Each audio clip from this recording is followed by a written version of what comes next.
नमस्कार, this side advocate Ishan Gupta और आप देख रहे हैं आईवी लीगल। आज की इस वीडियो में हम कवर करेंगे रॉन्गफुल रिस्ट्रेंट और रॉन्गफुल कन्फाइनमेंट जो कि भारतीय न्याय संहिता के अंदर कवर्ड है। इसके अंदर क्या डिफरेंसेस हैं, इसके प्रोविजन को समझेंगे, इसके एक्सेप्शन को समझेंगे और इलस्ट्रेशन के साथ इस पर क्लैरिटी लाएंगे कि कौन से एक्ट को हम रॉन्गफुल रिस्ट्रेंट की कैटेगरी में डाल सकते हैं और कहां पर हम रॉन्गफुल कन्फाइनमेंट कहेंगे।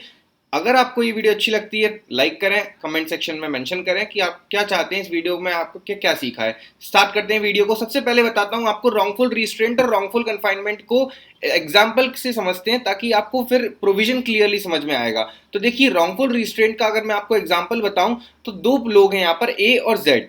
ठीक है, अब Z यहां पर खड़ा हुआ है, फॉर एग्जाम्पल Z यहां पर खड़ा हुआ है तो Z इस तरफ भी जा सकता है, Z नीचे की ओर भी जा सकता है और Z अपनी राइट साइड भी जा सकता है। तो Z इन तीनों दिशाओं में जा सकता है। अब यहां पर A क्या करता है, ये एक व्यक्ति है जो Z को इस तरफ आने से रोक देता है। जैसे ही Z इस तरफ जा रहा होता है, ये Z का अधिकार है इस साइड जाना, Z का अधिकार है तीनों साइड जा सकता है, लेकिन जब वो इस वाली साइड जाता है तो A यहां पर खड़ा होता है सामने और रोक देता है Z को।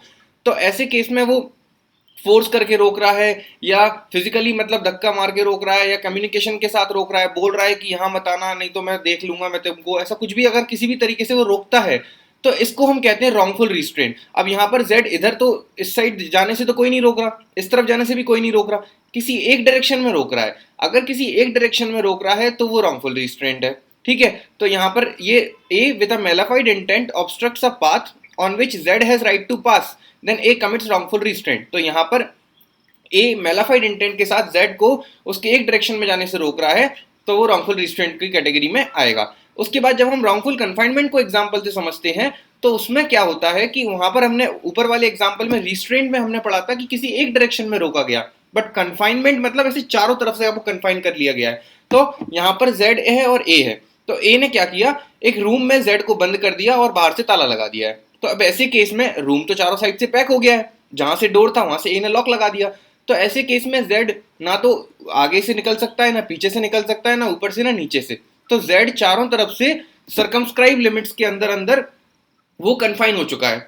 अब वो मूव तो कर सकता है लेकिन सिर्फ इस four corners of the room के अंदर अंदर, रूम के बाहर वो नहीं जा सकता। तो इसको कहते हैं रॉन्गफुल कन्फाइनमेंट। ये भी मैलिफाइड इंटेंट के साथ होना चाहिए। अब एग्जाम्पल क्या है, A lock Z in a walled room preventing Z from proceeding in any direction beyond circumscribing limits, A commits the offense of wrongful confinement of Z।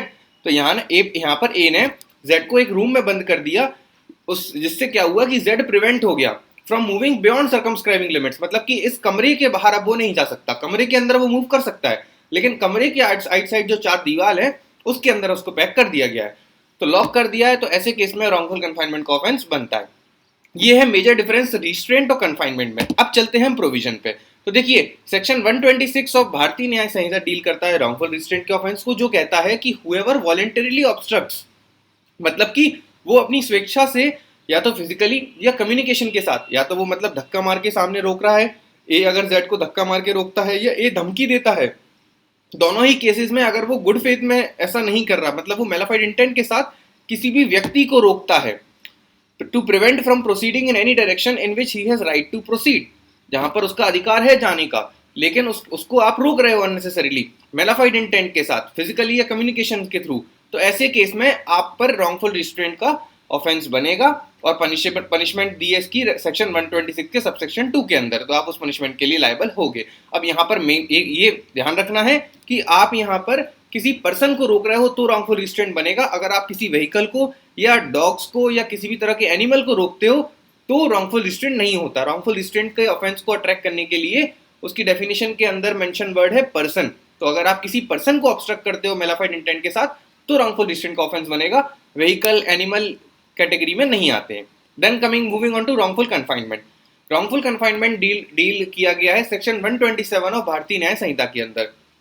Wrongful confinement क्या है कि एक बड़ा सर्कल है, अगर वेन डायग्राम के through समझे तो wrongful confinement includes wrongful restraint. ठीक है, अब क्या होगा कि रॉन्गफुल रिस्ट्रेंट में हमने पढ़ा था कि किसी एक डायरेक्शन में रोका गया, रॉन्गफुल कन्फाइनमेंट में यही चीज है कि चारों दिशाओं से रोक दिया गया है, तो वो रॉन्गफुल कन्फाइनमेंट हो गया। तो wrongful confinement means wrongfully restraining not in good faith such that preventing a person from proceeding beyond circumscribing limits, मतलब आपने उसको रिस्ट्रेन तो किया लेकिन चारों सर्कमस्क्राइबिंग लिमिट से अगर रिस्ट्रेन कर दिया तो वो रॉन्गफुल रिस्ट्रेंट बन जाता है wrongful confinement. तो wrongful restraint plus restraining from proceeding beyond circumscribing limits is equal to wrongful confinement. तो उस केस में फिर आपको wrongful confinement की punishment अट्रैक्ट हो जाएगी आप पर, और wrongful confinement का ऑफेंस होगा जो कि सेक्शन 127 सबसेक्शन 2 के तहत पनिशेबल है। अब यही अगर आपने किसी को रूम के अंदर लॉक किया है जो 3 या 3 से ज्यादा दिन हो गए, तो ऐसे केस में उसकी पनिशमेंट थोड़ी और सीवियर है, जो सेक्शन 127 के सबसेक्शन 3 में मेंशन्ड है। अगर आपने रॉन्गफुल कन्फाइनमेंट फॉर 10 और मोर डेज के लिए किया है किसी पर्सन का, तो 127 सबसेक्शन 4 के तहत पनिशेबल है। और अगर आपने किसी पर्सन को रॉन्गफुली कन्फाइन किया है, वो ऐसा व्यक्ति है जिसको छोड़ने के लिए writ of habeas corpus high court में इशू हो चुकी है, हाईकोर्ट ने ऑर्डर दे दिया है रिट पिटिशन के through, writ of habeas corpus के थ्रू, कि इस पर्सन को लिबरेट किया जाए, इसको छोड़ा जाए, फिर भी अगर आप उसको रॉन्गफुल कन्फाइन करके बैठे हो, तो ऐसे केस में फिर आपको सबसे सीवियर पनिशमेंट मिलती है जो सेक्शन 127 सबसेक्शन 5 में मेंशन्ड है। ये सारी पनिशमेंट्स के टेन्योर आप भारतीय न्याय संहिता के इस करस्पॉन्डिंग सेक्शन में जाके देख सकते हैं। तो ये था overall video on wrongful confinement and wrongful restraint. अगर इन्फॉर्मेशन अच्छी लगी है हमारे चैनल को सब्सक्राइब करें, कमेंट में लिखें कि आपको ये वीडियो कैसी लगी। Goodbye, thank you.